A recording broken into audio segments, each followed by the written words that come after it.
delicia, un postre del almuerzo, ¿no? Para que nos baje así toda esa densidad con la que a veces nos encontramos en la Biblia, ¿no? Me adorno con 3 cosas. Concordia entre hermanos, amistad entre prójimos, vecinos, y marido y mujer bien avenidos. He ahí el núcleo del caminar juntos, ¿no? De el escucharse, del aceptarse en diversidad y en libertad, ¿no? Bien, entonces, 2 laminitas sobre, unas pastillitas sobre teología bíblica, sobre esto del camino, ¿no? Y del sínodo y de la escucha y del estar juntos. Hay 2 textos que me parece son muy importantes porque reflejan un poco, por un lado, decir, esta necesidad de caminar juntos, pero, como decía al final esta mañana, Lauren, juntos pero no revueltos. ¿Qué significa esto de juntos pero no revueltos? Significa que no podemos caer en el relativismo que existe hoy. Todo da lo mismo. Lo mismo da 8 que 80. Como todo es falso, todo no existe, es una creación de la sociedad, Dios no existe, Dios existe en nuestras cabezas, pero fuera de ellas no. En fin, es una de las traumas del mundo moderno, ¿no?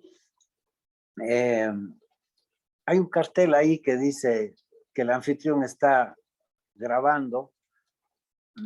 Él aceptar nomás, o entendido. Entendido, a ver, entendido,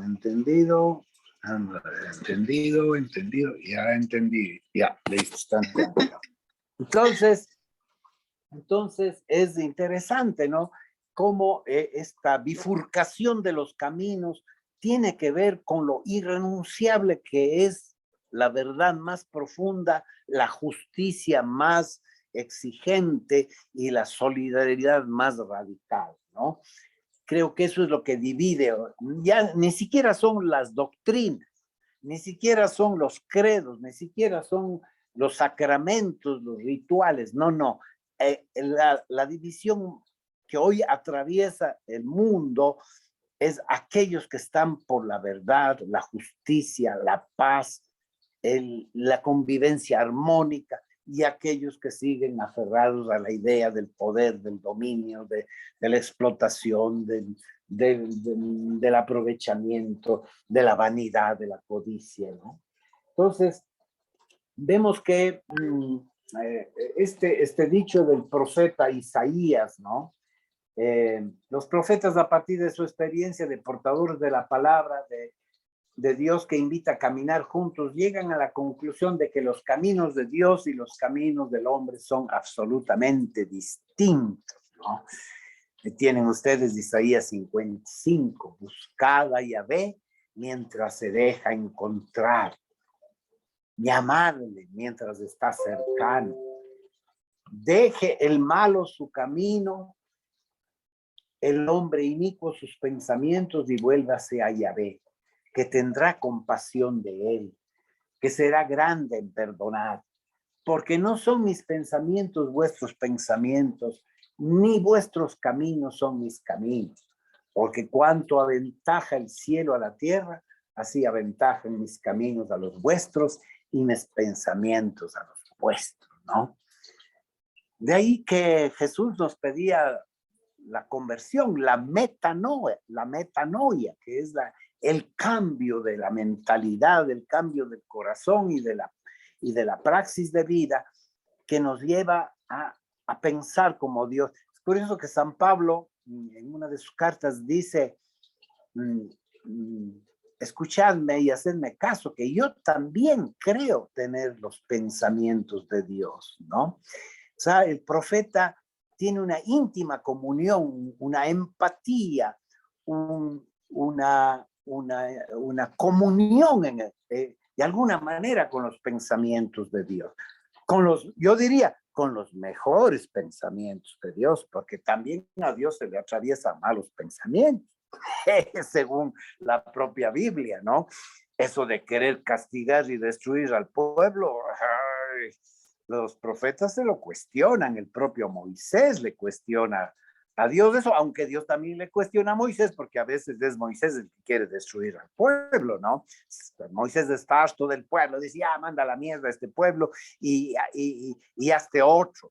Y Dios dice, no, no, no, cuidado.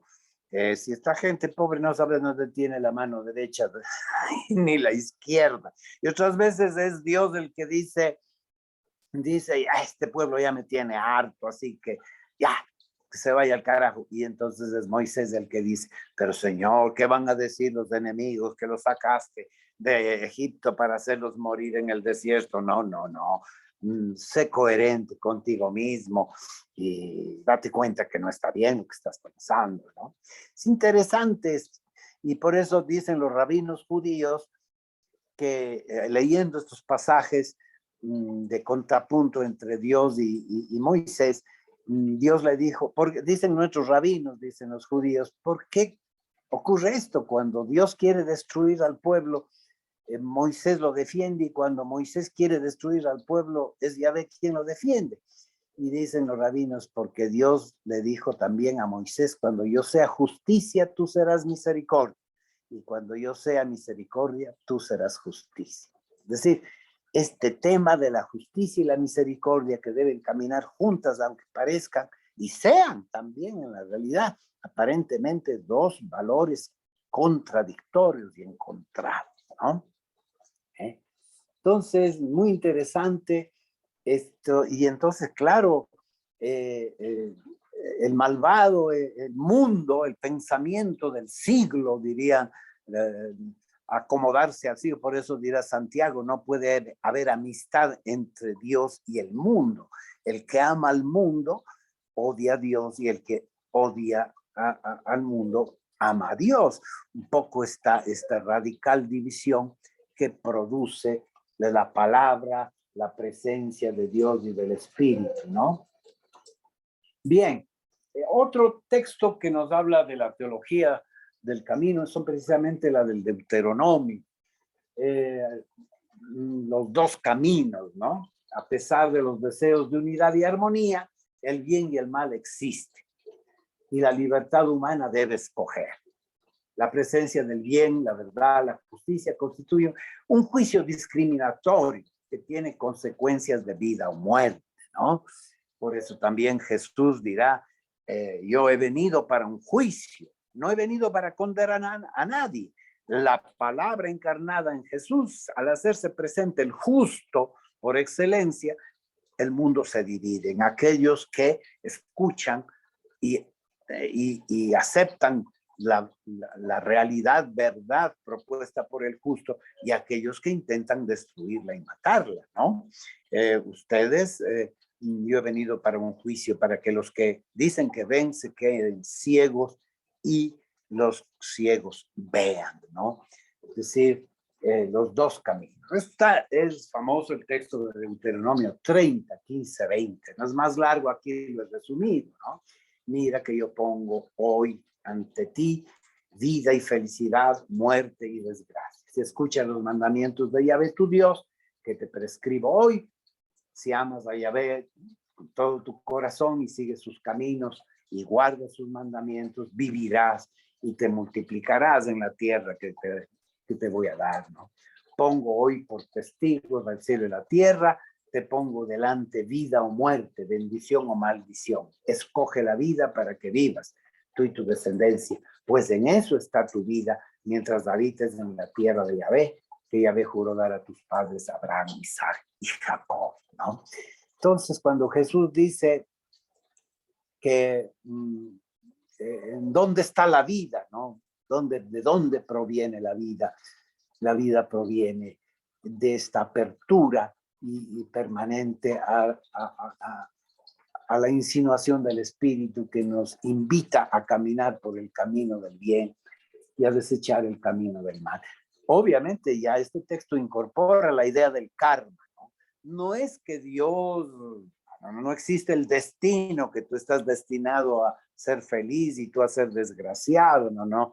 Tú con tu decisión libre te labrarás tu felicidad o tu desgracia. La voluntad de Dios es la felicidad de todo, pero el hombre puede optar por su desgracia, ¿no? Y cuando el hombre opta por su desgracia, ahí dice los profetas que Dios les deja seguir los caminos de su corazón endurecido, ¿no?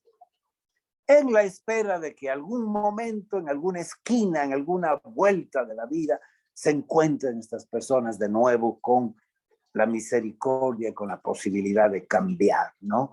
Y no morir en sus 13, en sus pecados, en sus miserias, ¿no?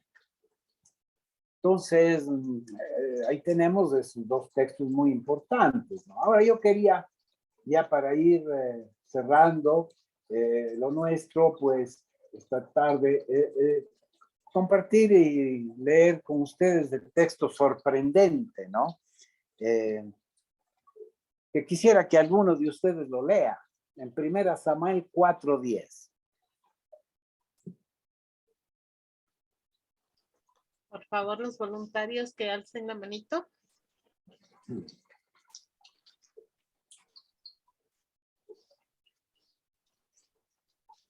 Gardeña, por favor.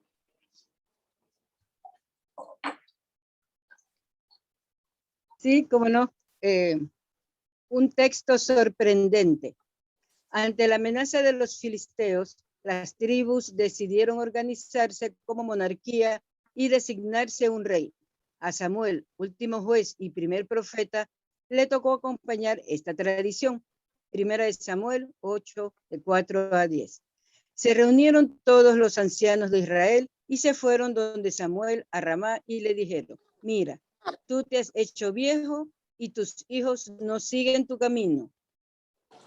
Pues bien, ponnos un rey para que nos juzgue y como todas las naciones. Disgustó a Samuel que dijeran: danos un rey, e invocó a Yahvé, pero Yahvé dijo: haz caso a todo lo que el pueblo te dice, porque no te han rechazado a ti, me han rechazado a mí, para que no reine sobre ellos. Todo lo que ellos me han hecho desde el día que los saqué de Egipto hasta hoy, abandonándome y sirviendo a otros dioses, te han hecho también.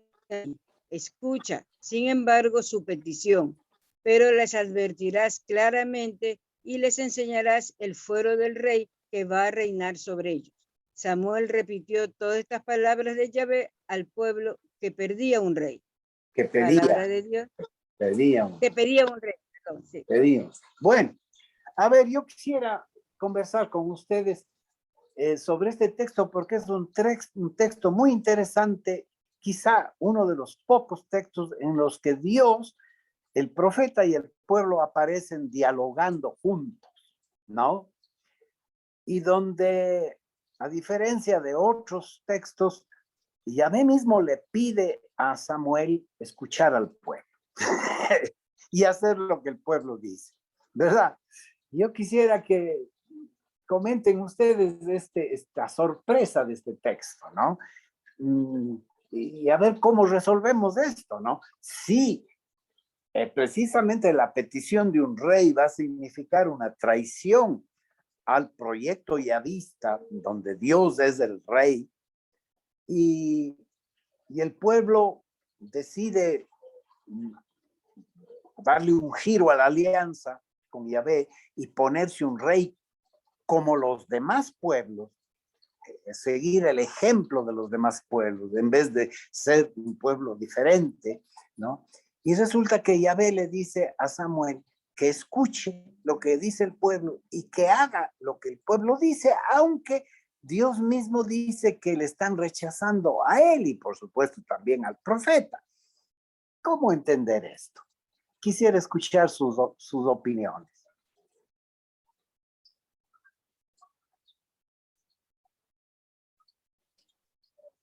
Manitos Erika.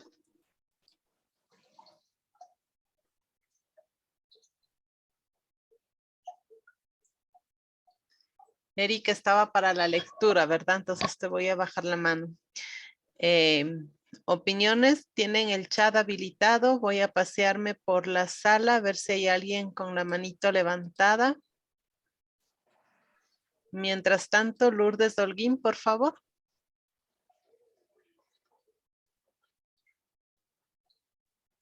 Esto me dice a mí que es porque el Señor nos dejó en libertad, como leíamos en el párrafo anterior. Entonces, por eso, como Él dice que así como creó el bien y el mal, creó también al hombre libre, ¿no? Entonces, es por esa razón, yo opino, sino que es por eso que Él dice que le pregunte al pueblo, que el pueblo es libre y tiene derecho a opinar y a dar su punto de vista. Eso, gracias. Gracias, Lourdes.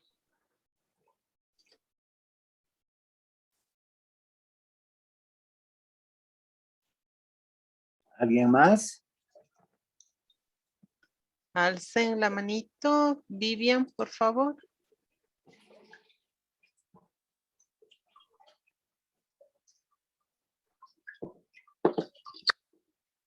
Vivian. ¿Me escucha? Hola. Sí, Nada. Aló. No, sí, yo te digo que eso escuchamos. es donde va Vicente, que vaya la gente. Porque ellos dicen, ay, si todas las naciones tienen rey, yo quiero un rey, yo quiero un rey. Porque como todas las naciones quieren rey, ellos también. Me imagino que promovido por el mismo, yo no conozco mucho los textos, pero me imagino que promovido por el mismo que quería ser rey. Intrigó. O sea, lo que veo es que dicen, como todas las naciones tienen rey, deme rey, yo también quiero un rey. Dame un rey, dame un rey. Danos a un rey porque nos juzgue y otro allá ve. Listo, Vivian, gracias. Querube, por favor. Esta mañana yo escuché que el camino no es recto por más alianzas que haya hecho Dios, que nunca, ni aún en este tiempo, es siempre con lo que se confirma. Por ejemplo, hay un concilio, eso puede traer división. Igual, nunca el camino ha sido recto, tampoco en el Antiguo Testamento. Y muchas alianzas hizo Dios y muchas veces el pueblo la rompió. Y todas las veces Dios dejó que el pueblo la rompiera. Igual, este es un camino que Dios hace adelantándose a ese pueblo, pero acompañándolo. Y bueno, dentro del proceso también cabía tener un rey. Gracias, Querube. Lupi Granja. Gracias, buenas tardes. La respuesta que Dios le da a Samuel a la pregunta de darnos un rey es propia, ¿no? Dice, y como le dice el Señor, haz caso a todo lo que el pueblo te dice, porque no te han rechazado a ti, me han rechazado a mí, para que no reine sobre ellos. Dice, todo lo que ellos me han hecho desde el día que los saqué de Egipto hasta hoy, abandonándome y sirviendo a otros dioses, te han hecho también a ti. Escucha, sin embargo, su petición. Es la palabra del Padre que asume siempre ese amor, esa paternidad, ¿no? Y le dice a Samuel que tiene que hacer caso de lo que le pide el pueblo. Gracias, Lupi. Normita Cerillo, por favor. Buenas tardes. A mí también, yo corroboro con la hermana que acaba de hablar, donde que dice que, bueno, aquí se reúnen los ancianos de Israel, viéndole a Samuel que ya estaba muy viejo, que querían ellos un rey. Como decía ya otra hermana también, ellos estaban ya con otros imperios que reinaban los reyes, entonces querían también ellos un rey. Y esto para Samuel no le agradó para nada.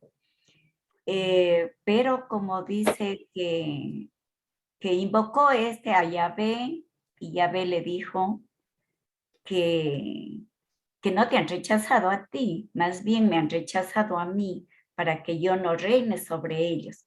Entonces eso más bien es un rechazo, como que la gente, o como nos puede estar sucediendo también a nosotros que estamos rechazando de alguna forma a nuestro Dios.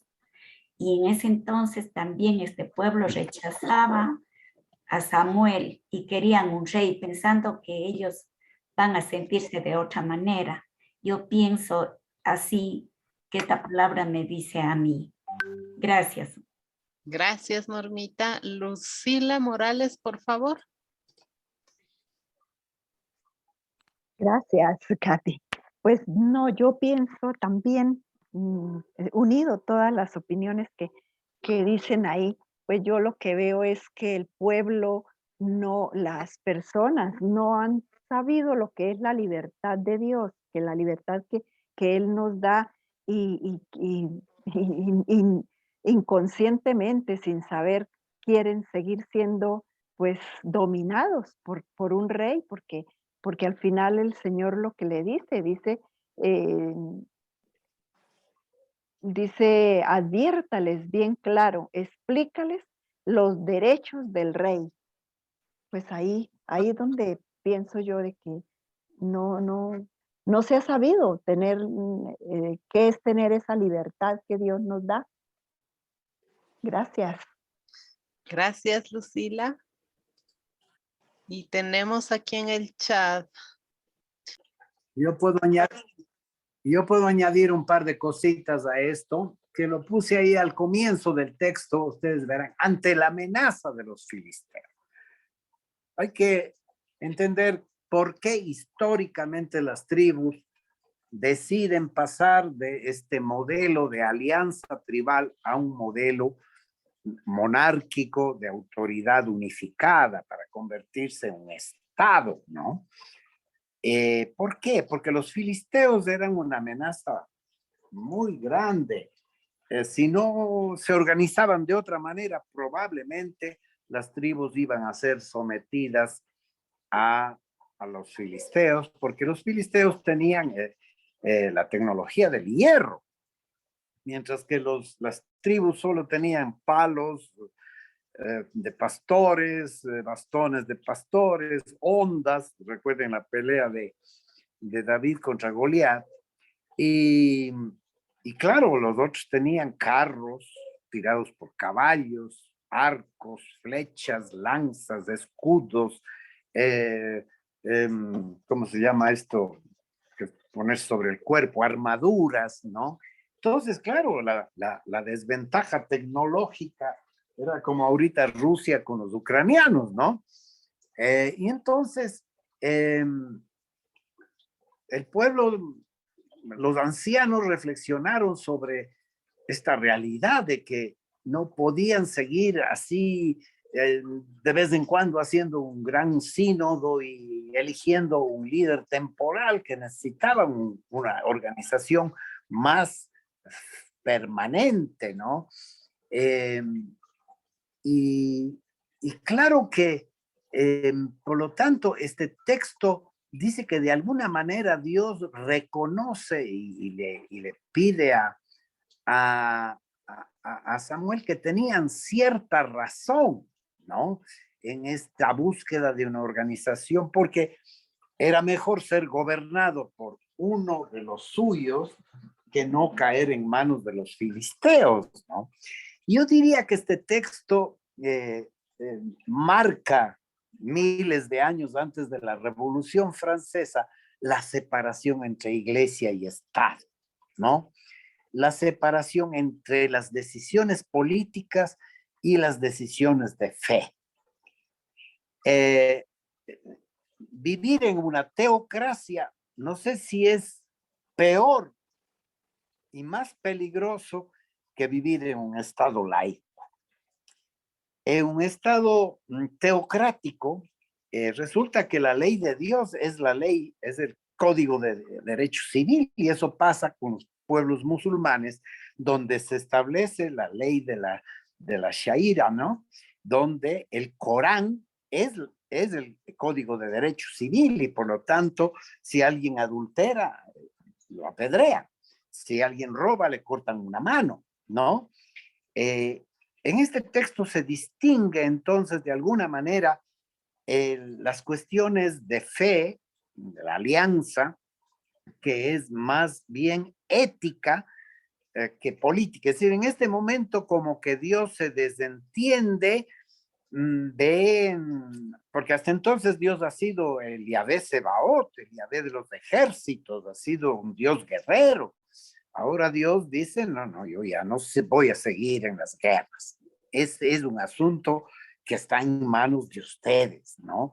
Tomen una decisión y claro, ojalá que no caigan en las tentaciones y de imitar también el comportamiento de los reyes vecinos, ¿no? Y por eso, si ustedes siguen leyendo el capítulo 8, verán que Samuel les lee los derechos del rey. ¿Cuáles son los derechos del rey? En el sentido de que decía el compañero, qué desgracia, uno mismo tiene que escoger a los opresores, ¿no? A veces el gobierno que elegimos no es el mejor de todos. Elegimos al menos malo, casi siempre. Y siempre estamos eligiendo al Estado y decidiendo por el Estado, porque es la única manera de vivir medio civilizadamente. Pero eso no quiere decir que el Estado sea una maravilla, y que las leyes sean una maravilla, y que ya va a haber justicia, y va a haber paz y hermandad. No. Por eso Samuel les lee los derechos del rey. El rey les cobrará impuestos, les quitará sus tierras, tomará a sus hijos y a sus hijas para que sean sus criados, cogerá las mejores propiedades, etcétera, etcétera, ¿no? O sea, tener el Estado, cuando alguien elige constituirse un Estado, son los ciudadanos los que tienen que sufragar, correr con los gastos del Estado, ¿no? Y eso supone cargas. En la Revolución Francesa, Hobbes y Rousseau y Locke, todos estos teóricos de la democracia moderna, dirán pues que el Estado nace de un pacto social en el cual, ¿no es cierto?, se separa la Iglesia del Estado y el Estado asume las responsabilidades de la conducción de la política, ¿no? Yo creo que este es un texto, yo diría, protodemocrático, ¿no?, en el cual a veces cuando el pueblo decide algo, aunque sea no del gusto de Dios, de la ética más exigente de la alianza o del gusto de los profetas, pastores, sin embargo, la opinión y la decisión del pueblo pesa, porque además de su opinión tiene ciertas razones prácticas, ¿no? No es necesariamente que esto signifique un rechazo a Yahvé, ¿no? Porque el mismo Yahvé, o sea, los profetas cambiarán de opinión. Natán, por ejemplo, será el profeta que hace alianza entre Dios y David. O sea, realmente la alianza del Sinaí luego pasa a ser una alianza con la monarquía. Dios hace alianza con la casa de David para que el pueblo siga siendo fiel a la alianza y constituye a David como el custodio de la alianza, ¿verdad? Luego ya sabemos, desgraciadamente la monarquía no será un buen custodio de la alianza y vendrán las denuncias de los profetas y vendrá el desastre también, la destrucción del pueblo del norte, el destierro del pueblo del sur, ¿no? Entonces, fíjense ustedes que estos textos así un poco interesantes, pero vemos que este es un texto verdaderamente sinodal, porque Dios habla con el profeta habla con Dios, el profeta habla con el pueblo, el pueblo escucha a Dios, escucha al profeta, y al final Dios y el profeta escuchan también al pueblo, ¿no? Y la decisión no es la mejor de todas, no es una decisión ideal, pero es la decisión posible, ¿no? Entonces, esto nos muestra que por eso los sectarismos y los radicalismos en temas que tienen que ver con los modelos políticos y económicos, etcétera, etcétera, son muy peligrosos, ¿no? Porque si todo lo que hace el rey se justifica como palabra de Dios, pues no siempre los estados, los que gobiernan, pueden cumplir la palabra de Dios. Harán lo posible. Por ejemplo, si hay guerra, una guerra ofensiva, el enemigo te ataca, aunque seas pacifista, tienes que defenderlos, porque no estás defendiendo solo tu vida, sino la vida de la población de la cual tú eres responsable, ¿no? Entonces, podemos decir que los pacifismos a ultranza, los ecologismos a ultranza, la justicia a ultranza, todo lo que es a ultranza, es decir, que no permite ninguna matiz, ningún término medio, son muy peligrosos, porque, y ahí volvemos al canto con el que iniciamos, la utopía es utopía, es decir, no se da en la realidad. Decía, el día que haya paz yo cantaré. Entonces, si nos vamos al extremo, quiere decir que como no hay paz, como no hay justicia, más bien deberíamos de estar todo el tiempo llorando, ¿no?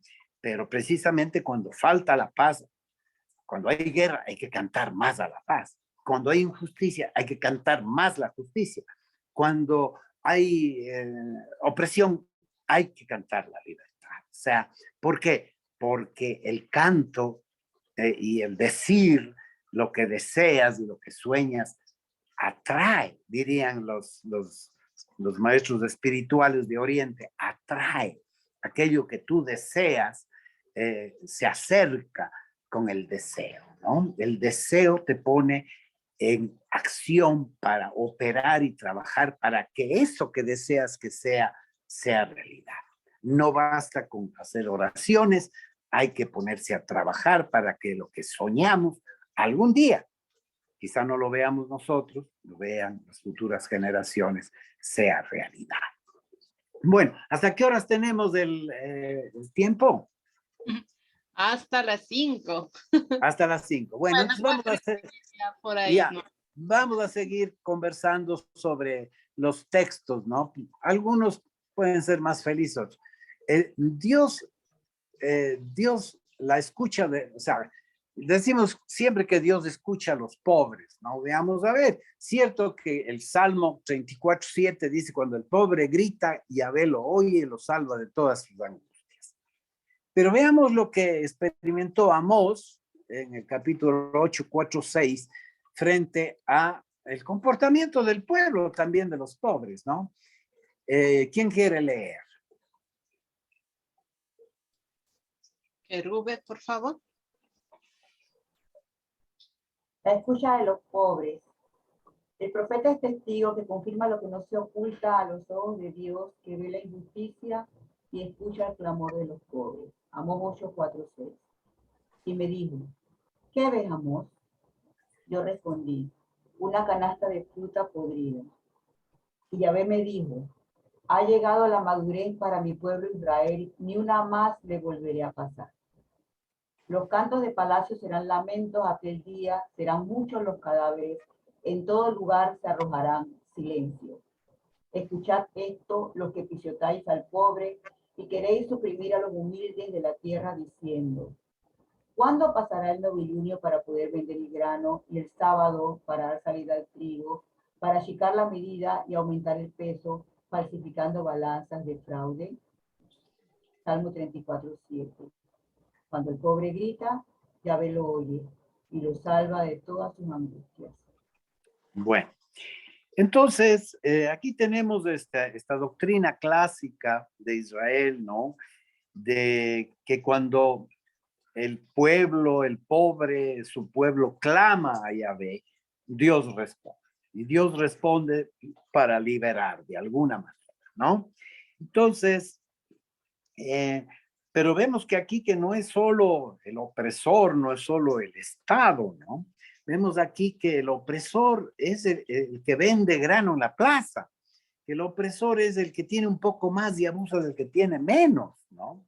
Es decir, que la falta de solidaridad no es solo culpa de los poderosos, ¿no? Sino que los casi iguales que nosotros, pero un poquito más aventajados, también se aprovechan y abusan, ¿no?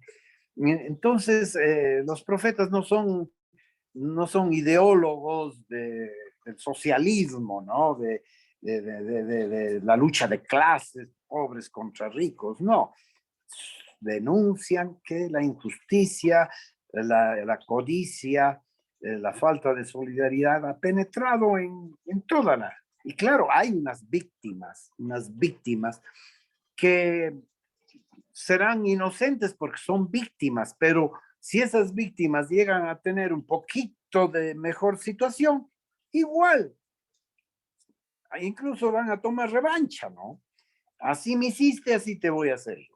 Entonces, los profetas realmente ponen el dedo en la llaga de esto, ¿no? No sé qué les parece lo que acabo de decir.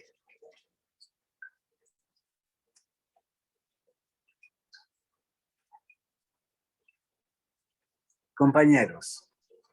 ¿Alguna opinión, por favor? Alcemos la manito o pongamos en el chat.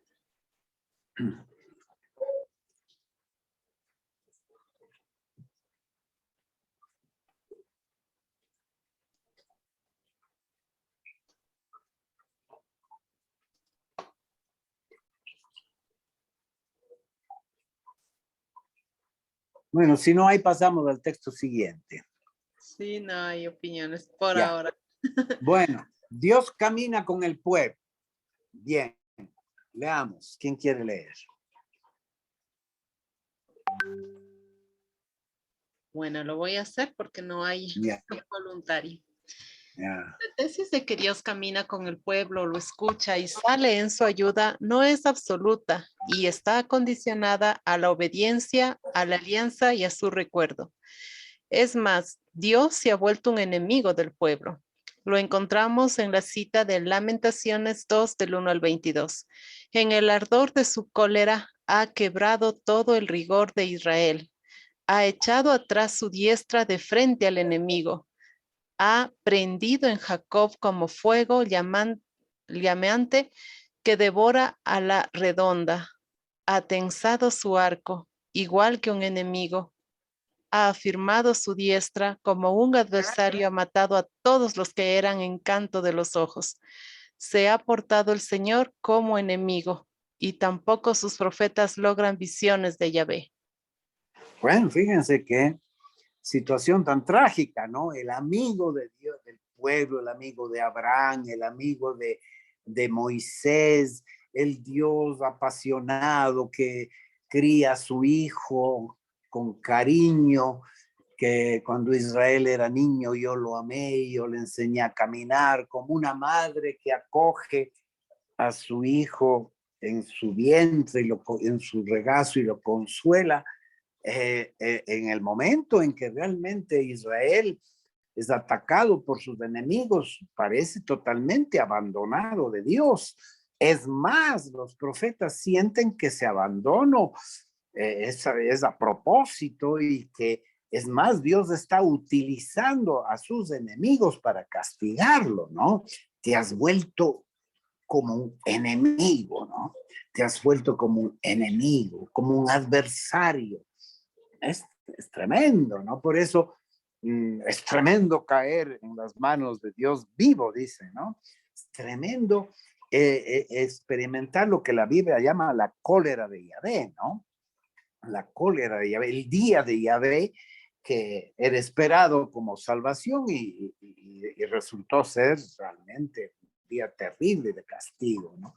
Claro, esto es así porque como Dios es el único Dios, no hay a quien más echarle la culpa de todo lo que pasa, ¿sí o no? Ese es un problema de tener un solo Dios, porque si tuviéramos como otras religiones, por ejemplo, el mazdeísmo, un Dios del bien y un Dios del mal, entonces, claro, pues, fácil, ¿no? El Dios bueno hace cosas buenas, el Dios malo hace cosas malas, y entonces el Dios bueno es inocente siempre, mientras que el Dios malo siempre es perverso. Pero aquí resulta que el mismo Dios que crea, que defiende, que libera, etcétera, etcétera, también permite la desgracia total, ¿no? Hay textos que son, y se repiten varias veces, en el que dice, por tu dureza de corazón, yo ordenaré a tus enemigos que te ataquen y te destruyan, hasta el punto que llegarás a comerte a tus propios hijos del hambre, ¿no? Hasta el punto en que, bueno, realmente en la guerra, en la desgracia, la deshumanización del pueblo va a ser total, ¿no? O sea, eso nos advierte de a dónde podemos llegar. Yo creo que el Ecuador está en este momento en una crisis terrible. Lo que está pasando es un país dominado por las mafias, por la muerte.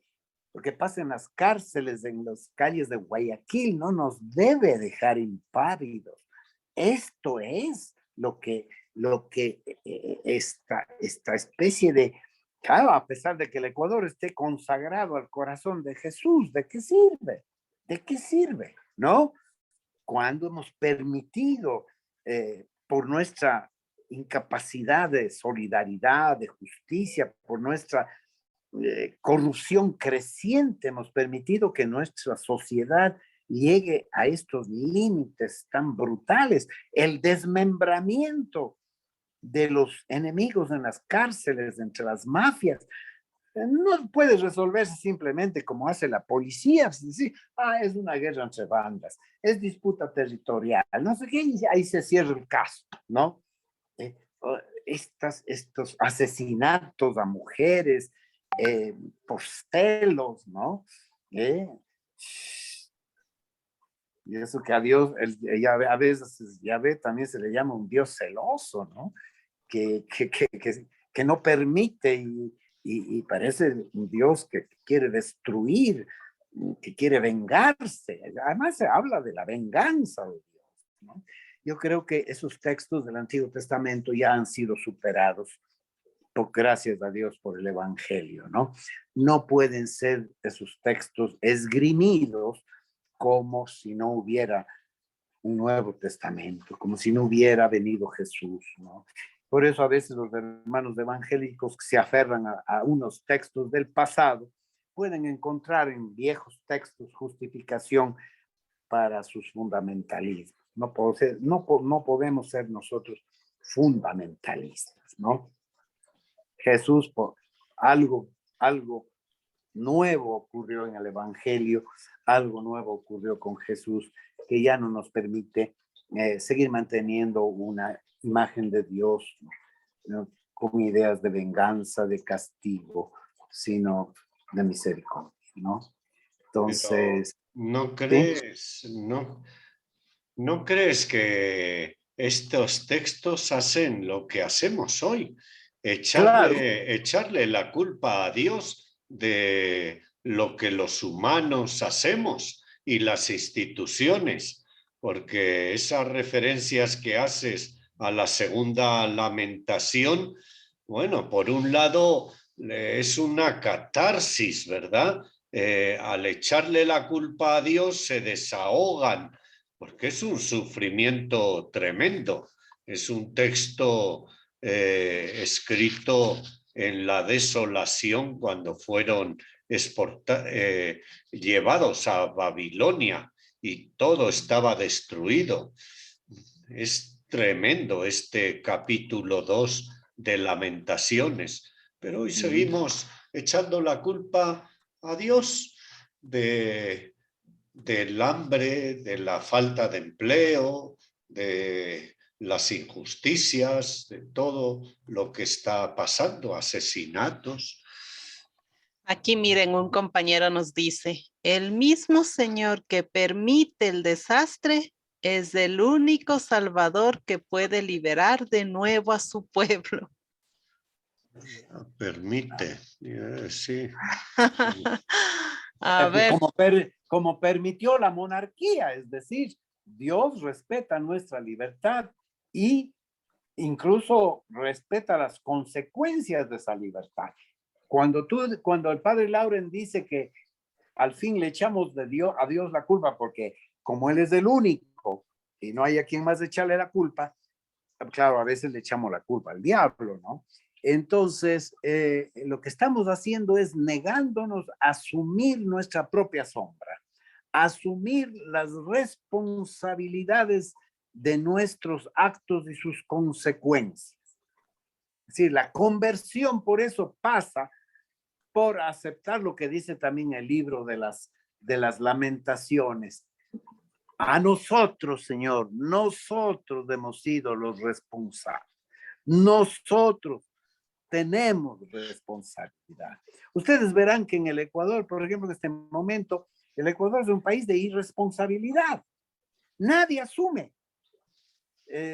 Los políticos pueden tomar decisiones equivocadas, fatales, y a nadie les puede pedir cuentas. Se pasean orondamente como diciendo, yo no he hecho nada, ¿no?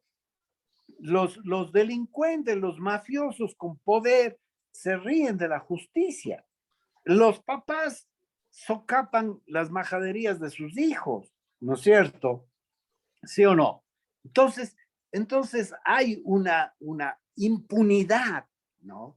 La impunidad que nosotros creamos al no practicar la justicia y el derecho y al no ser rectos y verdaderos, tuerce de tal manera las cosas que ya, pues, es decir, la desgracia es inevitable, pero es consecuencia de un acumulado de actos cometidos y de actos omitidos, ¿no es cierto? Entonces nos cuesta mucho trabajo decir yo cada vez cuando era todavía párroco y venía alguien a decirme, padre, he fracasado en mi matrimonio, me he divorciado y ahora quiero rehacer mi vida y quisiera, pues, que usted me ayude, que la iglesia no me abandone. Yo siempre le preguntaba, ¿y qué aprendiste de tu primer divorcio? ¿Por qué fracasaste en tu primer matrimonio? No sé. Entonces, hijito, anda por donde has venido y no me vengas a mí a pedir lo que me estás pidiendo. Porque tú no has asumido y no sabes por qué has fracasado. Precisamente el fracaso de tu matrimonio te está dando un mensaje. Te está diciendo por qué has fracasado.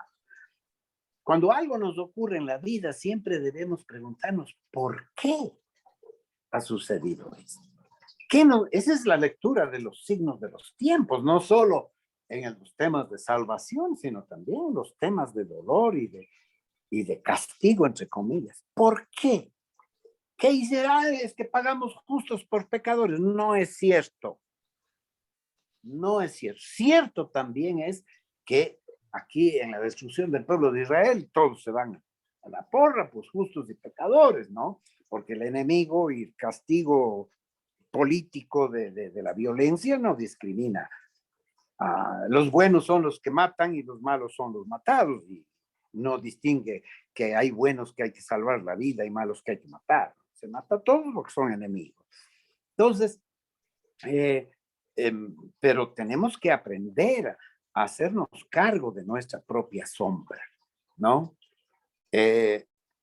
Por ejemplo, muchas veces oyes a los comunistas radicales que no se hacen cargo de las sombras del comunismo de Stalin. No, el comunismo es una maravilla. O los capitalistas no se hacen cargo de las sombras del capitalismo, ¿no? A los distintos regímenes de gobierno no se hacen cargo de sus decisiones y de sus consecuencias, ¿no? Quedan impunes y eso se convierte en un acumulado de desgracia para todo el pueblo, ¿no? Entonces, esto me parece a mí que nos llama una profunda reflexión sobre nuestra responsabilidad frente a lo que ocurre. No somos del todo inocentes cuando pasan las cosas. O hemos mirado para otro lado, o no hemos hecho lo que debíamos hacer, hemos estado distraídos en un montón de tonteras, y en realidad nos ha venido encima la desgracia, ¿no? Fernando, una pregunta Sí. me parece Importante. Sí. ¿Cómo entiendo frente a esto lo que dice Jesús? Ni un solo cabello de tu cabeza caerá sin la autorización de Dios. Esas son esas son precisamente, a ver, esas son las, ¿cómo diríamos? Todo lo que la Biblia dice es dialéctico. Todo es verdad, pero no solo eso es verdad. O sea, para el creyente está convencido de que todo lo que acontece en su vida está dentro del plan y del propósito de Dios. Por lo tanto, la confianza es en que nada que no sea conveniente para nosotros nos pasará. La muerte puede ser lo más conveniente. Es decir, por eso el cristiano no le teme a la muerte, porque ha vencido la muerte. Aún puesto en la tesitura de dar la vida, la da, ¿no es cierto? Como Jesús. Ese es el tema, que ni siquiera la muerte ¿quién nos separará del amor? Ni la muerte nos separará del amor. Entonces, esa idea de que, es que yo soy creyente y Dios me protege y nada malo me puede suceder, no es una falsa seguridad, ¿no? Todo lo contrario, si yo me comprometo con la verdad de Dios, con la verdad de la justicia, me pueden suceder muchas cosas, pero entiendo por qué me suceden, las asumo y las acepto con valentía, ¿no? ¿Sí o no? Entonces, el que se mete a soldado y le pasa rozando un tiro por la cabeza y sale corriendo, no está preparado para eso, ¿no? El que se mete a asumir una tarea dura, yo en ese sentido he aprendido que en mi vida de cura y ya después, desde cuando me metí en la política, eso lo he aprendido yo en carne propia. Yo tengo que asumir las consecuencias de mis decisiones. Yo decidí irme a la asamblea y eso me costó. No estoy resentido con la iglesia, ni con Dios, ni con nadie, ni con los enemigos. Estoy asumiendo las consecuencias de mis decisiones. ¿No es cierto? Que han tenido bendiciones y también han tenido sufrimientos. Es decir, toda decisión implica un beneficio de inventario. Gano algunas cosas y ahí está el ojo del creyente. Puedo valorar más.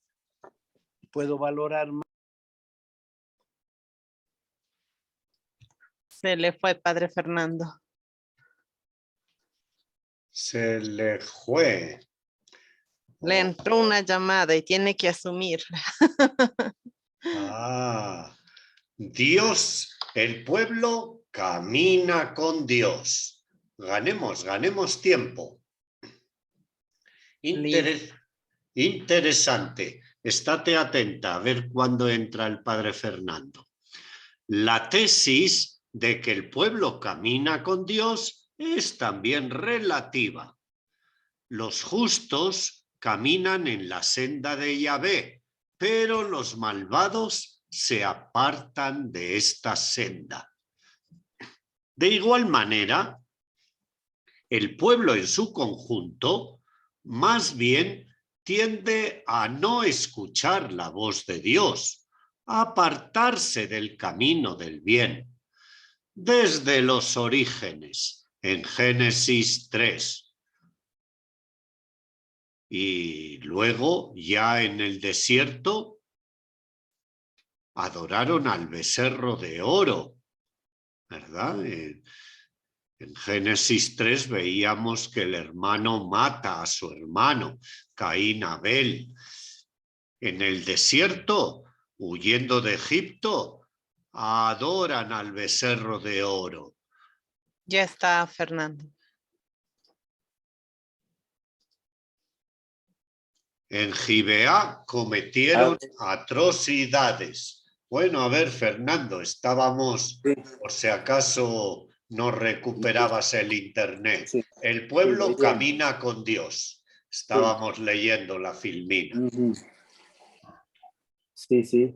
Ya veo que ha llegado, sí. Quizá lo de Gibea merece, desde los orígenes, ¿no? El Génesis, la desobediencia de los primeros padres, es una explicación, diríamos, de carácter mítico de por qué Israel se ha comportado como se ha comportado habiendo recibido la ley de Dios, ha sido desobediente y terminado desterrado, ha perdido la tierra, así como Adán y Eva pierden el paraíso, ¿no?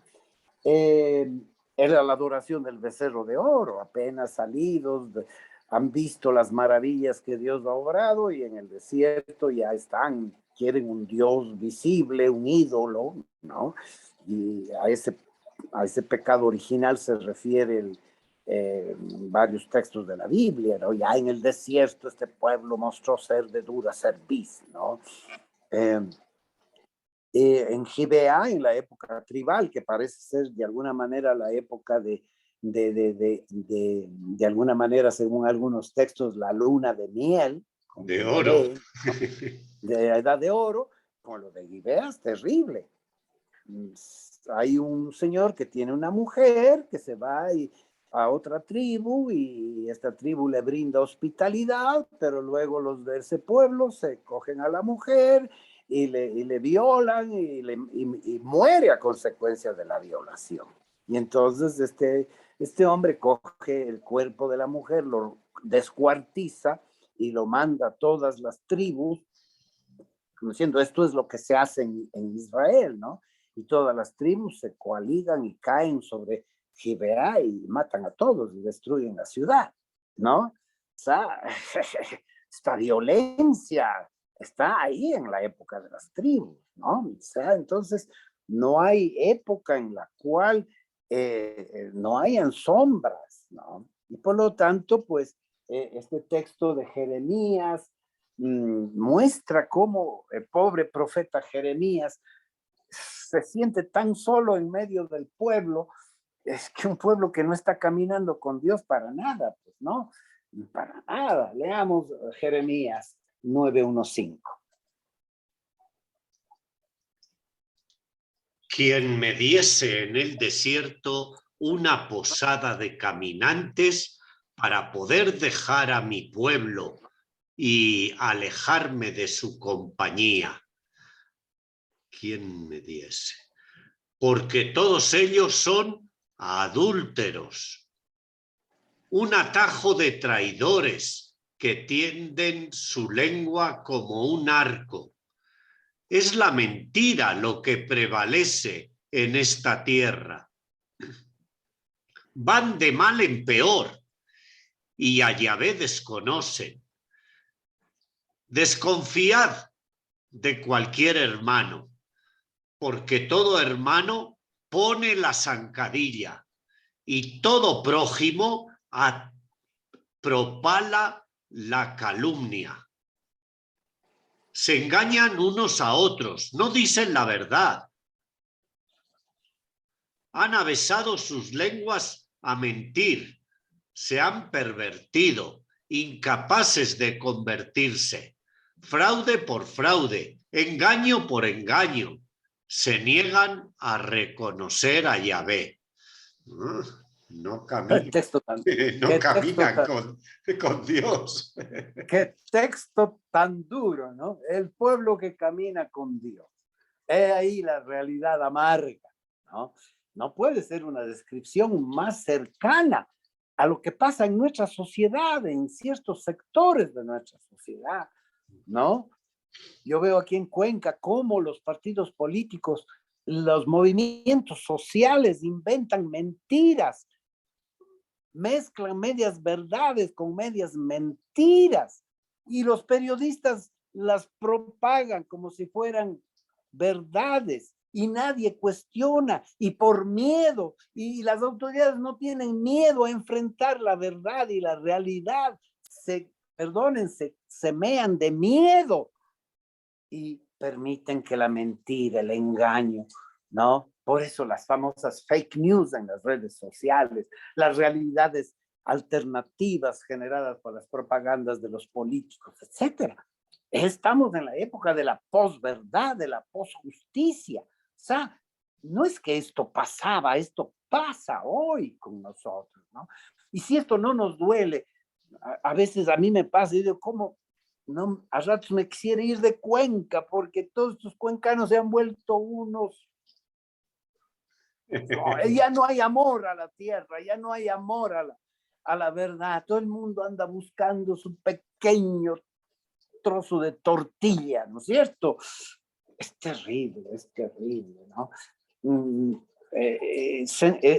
Realmente, cuando uno quiere la verdad, hay momentos en que uno se siente profundamente solo, Los mejores amigos se vuelven contra ti. Los mejores amigos te dejan. ¿Por qué? Porque quieren agradar al pueblo, quieren comulgar con medias verdades, con medias mentiras. Y en eso pues hay que asumir esa soledad también, ¿no? Esa soledad, me acuerdo, yo siempre cuento la experiencia de Santo Tomás Moro, ¿no? No sé si no todos saben quién era Tomás Moro. Tomás Moro era el mejor amigo del rey Enrique VIII. El rey lo apreciaba enormemente por su honestidad, por su rectitud, por su lealtad, por su compañerismo, ¿no? Pero cuando el rey Enrique VIII decidió divorciarse de la española, de la Catalina de Aragón, y casarse con la Ana Bolena, y para ello dividió la iglesia y se separó de Roma con tal de realizar su capricho, que no iba a ser ni su primera ni último divorcio, ¿no? Tomás Moro le dijo que no, que eso no estaba bien. Y claro, entonces los aduladores del rey, ¿cómo es posible que Tomás Moro, tu mejor amigo, tu pana del alma, el hombre en quien confías, esté diciendo públicamente que no está bien lo que estás haciendo? Sobre Tomás Moro. Bueno, terminan cogiéndolo preso, metiéndolo en la cárcel, y te cuesta, Tomasito, una palabrita, todo el mundo lo hace, di que lo que está haciendo el rey está bien, y ya, pues no, tú sabes que el rey te quiere tanto, te aprecia, no le des este disgusto, en fin, ¿no? Y Tomás Moro, nada, firme en su postura. Le mandan a su mujer y a sus hijos, pero marido, no seas tan intransigente. ¿Qué te cuesta? Mira que tu mujer y tus hijos vamos a sufrir las consecuencias de tu tosudez, ¿no?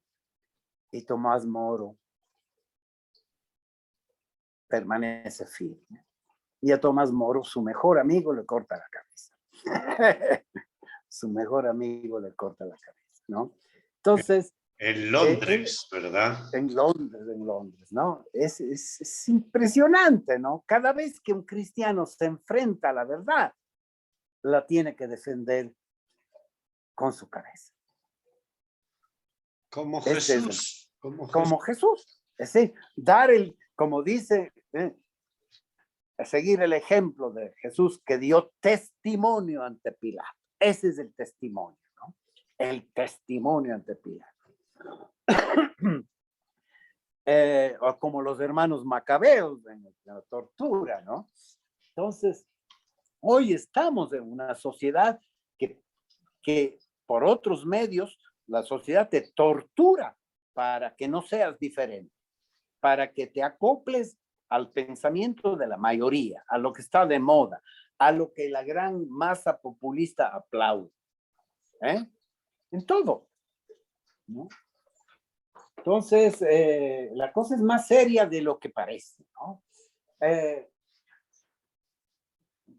Esta camina con Dios. Vamos a ver, ¿quién nos lee esta? Venga, me encanta esto, déjame, porque no sé si así no me duermo. La tesis de que los profetas caminan con Dios es cierta, aunque no todo es color de rosa. Los profetas se rebelan, discuten, cuestionan a Dios, son vencidos por un fuego interior apasionado y devorador. los profetas se ven obligados a decir al pueblo y a sus autoridades lo que no quisieran decirles. Y ahí tenemos un ejemplo en Jeremías que tanto te gusta, Fernando.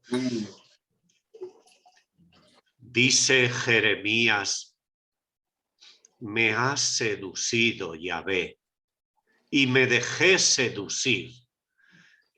Me has agarrado y me has podido. He sido la irrisión cotidiana. Todos me remedan, pues cada vez que hablo es para clamar atropello y para gritar expolio. La palabra de Yahvé ha sido para mí oprobio y befa cotidiana, desprecio. Yo decía, no volveré a recordarlo, ni hablaré más en su nombre. Pero había en mi corazón algo así como un fuego ardiente prendido en mis huesos, y aunque yo trabajaba por ahogarlo, no podía. Escuchaba las calumnias de la turba. Terror por doquier. Denunciadle, denunciémosle. Todos aquellos con quienes me saludaba estaban acechando un traspiés mío. Se decían, a ver si se distrae y le podremos y tomaremos venganza de él. Bien, fíjense ustedes que les estoy poniendo textos dramáticos, ¿no? Este texto de Jeremías es realmente, chuta, qué profundidad de la soledad de Jeremías, ¿no? Camina con Dios Jeremías, ¿no? Pero por eso Jeremías, incluso dicen que en el Cántico del Siervo de Isaías, algunos investigadores dicen que están pensando en Jeremías, ¿no? En este hombre que fue despreciado, varón de dolores, ante quien se vuelve el rostro, cargando con las culpas de todos, ¿no?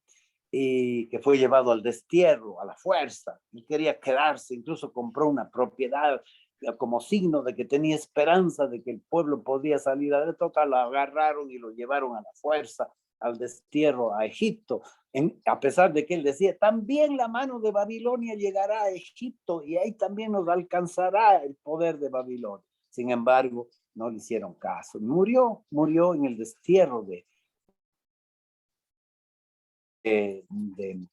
Egipto, ¿no? En la huida, en este autodestierro a Egipto, porque no solo un destierro a Babilonia, sino también un autodestierro otra vez, volverán a Egipto, ¿no? Entonces, sí, pues, ¿no? Y ahí vemos que a mí a veces me pasa esto, ¿no? Que yo hay días que ya termino y digo, todo se vaya al carajo, ya, mucha huevada, ¿no es cierto? Pero el día siguiente me despierto y de nuevo, no sé por qué, otra vez, me nace esa ilusión, ese sueño de que algo hay que hacer, de que algo hay que decir, ¿no? Ser porfiado en la búsqueda, hay que ser porfiados en la búsqueda del bien y de la verdad, aunque ya nadie lo haga, porque claro, estar solo a veces es durísimo, porque pareces un bicho raro, ¿no? Pareces un bicho raro. Y siempre me acuerdo de esa historia, ¿no? Dice que había un profeta que estaba solito predicando ahí en una plaza. Y llegaron unos amigos de él y le dijeron, oye, cojudo, ¿por qué sigues predicando si ya nadie te escucha? Y porque si ya todo lo que te seguían ya te han abandonado, ¿por qué sigues predicando? Y dice el profeta, porque si no predico van a acabar convenciéndome a mí también. Sí, o sea, entonces, a veces recordar, mantener el recuerdo, mantener el mensaje del Evangelio contra toda esperanza, ¿no? Es una actitud que hoy necesitan los cristianos en medio de este mundo donde todo de un día para otro deja de ser noticia, ¿no? Bien, vamos a la última. El profeta camina con el pueblo. A ver, Katy, cambiemos de voz. Ok. La tesis de que los profetas caminan con el pueblo es cierta. Primero, porque ellos mismos son pueblo. Segundo, porque están junto al pueblo en el camino de la historia. Están con el pueblo pobre y oprimido y levantan su voz por la justicia, pero en muchas ocasiones críticas, el pueblo es también en contra del profeta. Lo podemos ver en Jeremías 44, del 15 al 17. Respondieron a Jeremías todos los hombres que sabían que sus mujeres quemaban incienso a otros dioses, y todas las mujeres presentes y todo el pueblo establecido en territorio egipcio, en Patros. En eso que nos has dicho en nombre de Yahvé, no te hacemos caso, sino que cumpliremos precisamente cuanto tenemos prometido. Es que quemar incienso a la reina de los cielos y hacerle libaciones, como venimos haciendo nosotros y nuestros padres, nuestros reyes y nuestros jefes en las ciudades de Judá y en las calles de Jerusalén. Esto es increíble, ¿no? Esto es increíble. Fíjense ustedes que está clarísimo, ¿no? Está clarísimo que esta gente prefiere ser fieles a los compromisos adquiridos con los poderes locales que les obligan a adorar a los dioses de cada territorio, al país que fueras, haz lo que dieras, ¿no? Porque si no adoras a lo que el sistema adora, no te dan de comer, pues nos iba bien, dicen, eso no está ahí porque ya no cabía el texto, pero dice que cuando hacíamos todo esto nos iba bien, teníamos bastante que comer, pues la añoranza de las ollas llenas de cebollas de Egipto, ¿no? Es preferible comer en la esclavitud que pasar hambre en la libertad, ¿no? Entonces, este miedo a la libertad, este miedo al riesgo, al hecho de que hay que construir algo nuevo, ¿no? Y no podemos seguirnos conformando con lo que hacían nuestros padres, nuestros reyes, nuestros jefes. Esta es la costumbre, si todo el mundo lo hace. ¿Cómo, si todo el mundo recibe coimas, si todo el mundo miente, si todo el mundo adultera, y dices, ¿por qué yo tengo que ser diferente? A donde va Vicente, vaya la gente, ¿no? Como decía Aristoteles. Entonces, todo esto, estos textos yo los he puesto, ¿para qué? Para recalcar que el camino de la sinodalidad no es un camino de rosas, no es, ay, qué lindo el Papa, no, es dentro del mundo en que vivimos, que reniega de Dios, que reniega de Cristo, que reniega, que además dice que la fe es la causante de los males que hay en el mundo, ¿no? De una iglesia en la que los compromisos políticos de clase, etcétera, están por encima de salir de la verdad y de la justicia, ¿no? O sea, tenemos que, la Biblia es un espejo para lo que puede ser nuestro camino de sinodalidad. No es un camino fácil, es un camino que puede tener costos y no sabemos el resultado de esta sinodalidad. Es un intento interesante del Papa, pero no podemos transigir para ser aceptados en el mundo actual. No podemos transigir rebajando las exigencias evangélicas de la justicia, de la solidaridad, del amor, del perdón, ¿no? Por eso pongo dos viñetas más sobre lo que el Papa dice, ¿no? sínodo a la escucha del pueblo. Cuando el Papa Francisco propone resignificar el sustantivo sínodo y el adjetivo sinodal, tiene que remontarse a la etimología del griego clásico, superando el reduccionismo eclesiástico del término sínodo, reunión de obispos, para proponer un caminar juntos en diálogo inclusivo y abierto, porque los sínodos históricos de las iglesias, cualquiera que estos fueran, y aunque busquen la unidad, en realidad siempre resultaron un tanto exclusivos, excluyentes y circunscritos a la jerarquía. Hoy el Papa propone una escucha. Por eso alguien preguntaba que cuáles son las etapas del sínodo, ¿no? Bueno, primero es la escucha, ¿no? A ver, los obispos deben escuchar a la gente.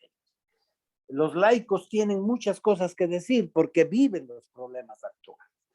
No viven desde el convento, desde la casa parroquial, ¿no? Yo tenía en Ludo, quienes conocen el Azuay conocen Ludo, había un párroco que yo lo conocí desde chiquito, un padre de apellido Mancero, que vivía encerrado en el convento mirando lo que pasaba en la parroquia con largavistas, ¿verdad? Encerrado a la defensiva, mirando lo que pasa en el mundo con largavistas, ¿no? Entonces, para luego tener de qué acusar sí, he visto que se están emborrachando y tal y cual en la prédica del domingo, ¿no? Entonces, tenemos que escuchar lo que dice el pueblo, porque el mundo cambió y los problemas del pueblo hoy son diferentes, ¿no? Son retos diferentes. Es necesario para la iglesia escuchar las voces de las diversidades humanas y muy especialmente de los grupos y territorios marginados, silenciados por toda clase de prejuicios excluyentes, ¿no? Es necesario estar atentos para que las voces dominantes del poder eclesiástico, político, cultural, no terminen imponiendo sus visiones y puntos de vista. Ya la iglesia no puede ser voz de los que no tienen voz. Ellos mismos tienen que hablar y la iglesia debe discernir en su palabra lo que es presencia profética del Espíritu. Esto nos está diciendo el Papa, ¿no? Y una última cosa, la unidad en la diversidad. La sinodalidad propuesta por Francisco tiene un reto adicional, también porque la resolución de la gran mayoría de los sínodos históricos, aún con el deseo de mantener la unidad, lo repito, sus resoluciones acabaron en condenas, excomuniones y consagraron divisiones y herejías. En busca de un Dios siempre mayor que rompe viejos esquemas y abre nuevos caminos, el Papa propone construir una amistad social universal, planetaria, para la cual se requieren nuevos lenguajes y nuevas actitudes. El ecumenismo intracristiano ya no es suficiente. Hay que dialogar con todas las búsquedas del espíritu en todos los caminos religiosos y más todavía, hay que buscar los fundamentos comunes de la paz, la fraternidad y la justicia en un mundo secular, ¿no? Salir de una iglesia en salida, ¿no?